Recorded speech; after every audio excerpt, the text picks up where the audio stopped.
यीशु मसीह के पाक और अजीम नाम में आप तमाम कलाम सिद्क देखने वालों की खिदमत में मैं पास्टर जावेद असलम सलाम पेश करता हूँ। खुदावंद यीशु मसीह का फजल और उसका कामिल इत्मीनान आप सबों को हासिल होता रहे। अजीज़ों, आज का जो मैसेज है हमारे ईमान की बढ़ोतरी और हमारे ईमान की ताजगी का बायस बनेगा। सो ज़रूर वीडियो को एंड तक देखिए और इसे अपने अजीज़ों और अपने साथियों दोस्तों से भी ज़रूर शेयर कीजिएगा ताकि हम सब कलाम मुक़द्दस के वसीला से अपने ईमान की तरक्की कर सकें, कलाम से मजबूत कर सकें। हालिया चंद दिनों में और पीछे मई जून से इंडिया के एक रियासत है मणिपुर, जहां पर मसीहों पर इंतहाई जुल्म जो है वो डाए जा रहे हैं, बल्कि जुल्म की इंतहा यहाँ तक पहुँच चुकी कि जवान बच्चियों को बरहना करके और उन्हें सड़क पर रगेदा गया, उन्हें मारा गया और हर तरह से उनकी बेरहमती की गई और चर्चिज़ को वहाँ पर जलाया गया। और वहाँ के मसीहों के सामने तीन चीज़ें जो है वो रखी गई।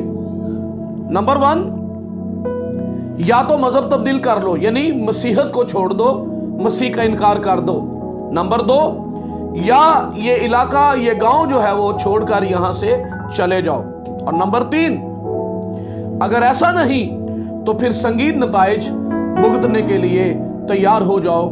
और ऐसा ही किया गया और उन्होंने चर्चिज़ को जलाया और तोड़फोड़ की, चर्चिज़ में आग लगाई और मसीहों को सताया, लोगों को मारा, जवान बच्चियों के साथ जो है वो ज्यादती की, बेहरुमती की, बरहना करके सड़कों पर रगेदा गया।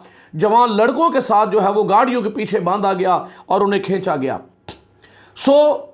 इन चीज़ों को देखकर बहुत दुख होता है, रंज होता है, लेकिन खुदा का कलाम ऐसे हालात में ही हमारी मदद करता है। कलाम गिरे हुओं को उठाता है, कलाम कमज़ोरों को ज़ोरावर बनाता है और ये कलाम ही है जो हर तरह के मुश्किल हालात में हमें संभालता है। और खुदा के वो लोग जो कलाम को थामे रहते हैं, कलाम ही के कुदरत से, कलाम ही के वसीला से वो इन दुखों से निबट जाते हैं, वो इन दुखों से गुजर जाते हैं, मुसीबतें सह लेते हैं, पर खुदावंद का इनकार नहीं करते हैं। आज मुकाशवा की किताब में से मैं आपके लिए एक पैसेज जो है वो पढ़ूंगा। मुकाशवा की किताब 2 बाब और 10वीं आयत जो है वो मैं आपकी खिदमत में तलावत करूंगा। ये खत जो है ये स्मुरना की कलीसिया को लिखा गया और स्मुरना की कलीसिया को आगाह किया गया, अलर्ट किया गया कि उसे मसीह की खातिर दुख सहने हैं। 10वीं आयत में, जो दुख तुझे सहने होंगे उनसे खौफ ना कर।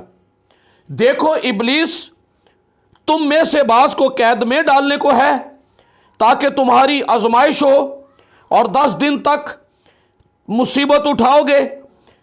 जान देने तक भी वफादार रह तो मैं तुझे जिंदगी का ताज दूंगा। जिसके कान हो वो सुने कि रूह कलीसियाओं से क्या फरमाता है। जो गालिब आए उसको दूसरी मौत से नुकसान ना होगा। आमीन।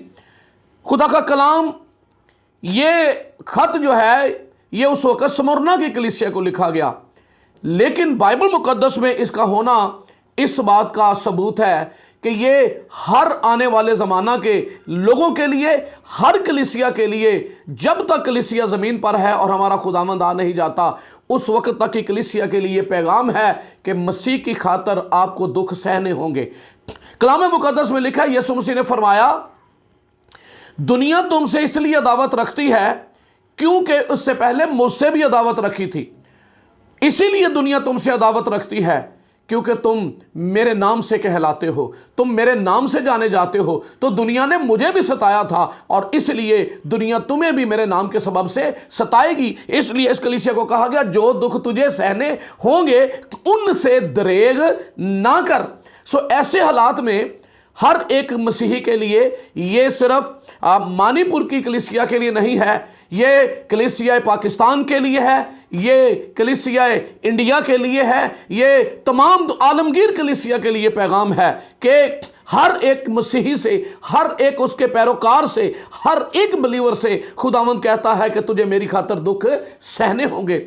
और दुखों की इंतहा की यहां तक है कि थोड़े थोड़े दुख नहीं, बल्कि अगर जान भी देनी पड़े तो खुदावंद ने हमारे साथ एक बड़ा ज़बरदस्त वादा किया है, और वो ये है कि जान देने तक भी वफादार रहे। यहां तक वफादारी पहुंच जाए तो मैं तुझे ज़िंदगी का ताज दूंगा। सो खुदावंद से दुआ है मानीपुर के तमाम मसीहों से, और जहां जहां पर भी मसीहों पर जुल्म ढाए जाते हैं, और हमारे मुल्क में यहाँ कई ऐसे वाक़यात हैं जहाँ पर जबरन मसीही बेटियों को जो है वो मज़हब तब्दील करवाया गया, और कम उम्री में उनको मजबूर कर दिया गया, और वो शादी और ब्याह उनसे कर लेते हैं। सो ये सिलसिला दुनिया में चल रहा है, बढ़ता जा रहा है, और ऐसे ही हालात हैं जब खुदावंद आकर हमें कहता है, हमें एक आवाज़ देता है, जो दुख तुझे सहने होंगे, जान देने तक भी वफादार रहे तो मैं तुझे ज़िंदगी का ताज दूंगा। ये स्मुरना ही की कलीसिया थी जिसके बुजुर्ग पोलीकार्प को जब कैसर के सामने पेश किया गया तो एक ही बात थी। यूहन्ना रसूल जिसका वो शागिर्द था, उसे भी इसीलिए पतमस के जजीरे में जो है वो जलावतन किया गया था, और पतमस में जजीरे के भेजने का मतलब ये था कि मौत के हवाले कर दिया है। सो मसीहों पर जब भी इज़हार सानियाँ शुरू हुई, किसी गलत काम के सबब से नहीं है, कभी किसी हुकूमत के बगावत में शामिल नहीं हुए, कभी किसी हुकूमत के खिलाफ जो है वो नहीं काम किया, कभी नहीं ऐसा हुआ, बल्कि एक ही बात में हमेशा मसीहों पर इज़हार सानी की गई और उन्हें सताया गया, और वो ये था कि मसीह का इनकार कर दो। और मसीहों ने हर तरह के हालात में वो दुख सह गए, मुसीबतें उठा ली, पर मसीह का इनकार नहीं किया। तो ऐसों ही के लिए फिर खुदावंद जिंदगी का ताज लिए हुए खड़ा है। बुजुर्ग पोलीकार्प से कहने लगे, मसीह का इनकार कर दो और उसके बदले में क्या मिलेगा? जान छोड़ दी जाएगी, जिंदगी बख्श दी जाएगी। लेकिन खुदा का कलाम हमें यह बताता है, उनसे ना डरो जो सिर्फ जिस्म को नुकसान पहुंचाते हैं, वो तुम्हारी रूह को नुकसान नहीं दे सकते, लेकिन उससे डरो जो जिस्म को भी जहन्नम की आग में डाल सकता है और रूह को भी जहन्नम की आग में डाल सकता है। ये दुनिया जिस्म को तो ख़त्म कर सकती है, जिस्म में तो हमें कत्ल कर सकती है, पर हमारी रूहें खुदावंद के पास आराम में हैं। और पोलीकार्प ने कहा, नहीं, मेरे मसीह ने 86 साल मैंने खिदमत की है, 86 साल हो गए मुझे मसीह के साथ चलते हुए। हर तरह के हालात आए, मुश्किलें आई, हर तरह के हालात में खुदावंद ने मुझे संभाला, और एक भी दिन मेरे खुदावंद ने मुझसे बेवफाई नहीं की है। सो आज अगर मुझे मेरे मसीह की खातर मरना पड़े और आज मेरा वक्त है कि मैं साबित करूं कि मैं वफादार हूं, तो मैं आज मसीह का इनकार नहीं करूंगा, मैं मरना कबूल करूंगा। और उसे आग में डाला गया। सो लिखा है, दूसरी मौत से उसे कोई नुकसान नहीं होगा।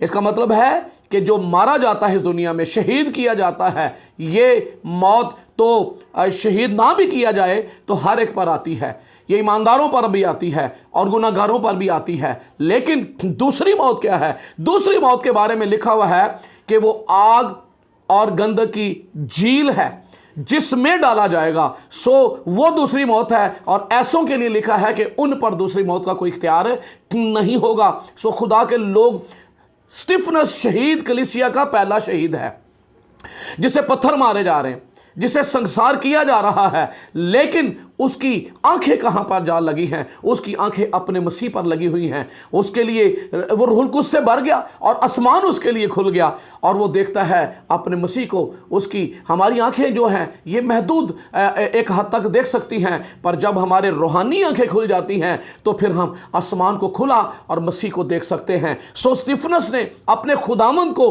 बाप की दाहिनी तरफ खड़े हुए देखा जहां वो उसका मुंतजिर था। सो इस बात से उसने बड़ी तसल्ली पाई, और उसके बाद कलीसिया पर इज़हार सानियाँ शुरू हो गई। लेकिन कलीसिया में हमेशा दुखों में डटे रहे, मुसीबतें सह ली, लेकिन मसीह का इनकार नहीं किया। तो ऐसों ही के लिए है, जान देने तक वफादार रहे तो मैं तुझे ज़िंदगी का ताज दूंगा। इब्रानियों 11वें बाब में कुछ ईमान के सुरमाओं का जिक्र किया गया है, और ये हमारे ईमान की मजबूती और हमारे ईमान की बढ़ोतरी का सबब बनेगा। कितना आसान था कि वो इनकार कर देते, लेकिन उन्होंने मसीह का इनकार नहीं किया। वो इस दुनिया से तो बच जाते, इस मौत से तो बच जाते, पर दूसरी मौत से फिर कभी भी ना बच पाते। मगर जो इस दुनिया में मसीह की खातर अपनी जान को दुख देते हैं और अपनी जान को मसीह की खातर निसार कर देते हैं, तो आने वाले जहान में लिखा है हमेशा की जिंदगी उसकी मुंतजिर है। 11वां बाब 34वीं आयत, खुदा के कलाम में यूं लिखा है, आग की तेजी को बुझाया, तलवार की धार से बच निकले, कमजोरी में जोरावर हुए, लड़ाई में बहादुर बने, गैरों की फौजों को भगा दिया, औरतों ने अपने मुर्दों को फिर जिंदा पाया, बाज मार खाते खाते मर गए मगर रिहाई मंजूर ना की, ताकि उनको बेहतर क़यामत नसीब हो। बाज ठट्ठों में उड़ाए जाने और कोड़े खाने, बल्कि जंजीरों में बांधे जाने और कैद में पड़ने से आजमाए गए, संसार किए गए, आरे से चीरे गए, आजमाइश में पड़े, तलवार से मारे गए, भेड़ों और बकरियों की खाल ओढ़े हुए, मोहताजी में, मुसीबत में, बदसलूकी की हालत में मारे मारे फिरे। दुनिया उनके लायक ना थी, वो जंगलों और पहाड़ों और गारों और जमीन के गढ़ों में आवारा फिरा किए। और अगरचे इनके इन सब के हक में ईमान के सबब से अच्छी गवाही दी गई, तो भी उन्हें वादा की हुई चीजें ना मिली, वादा की हुई चीजें भी नहीं मिली, फिर भी इतना कुछ कर गए। मसीह के लिए तलवार से मारे गए, आग से चीरे गए, मगर ईमान नहीं छोड़ा, मसीह का इनकार नहीं किया। सो खुदावंद आप सबको और हमें और मुझे फजल दे।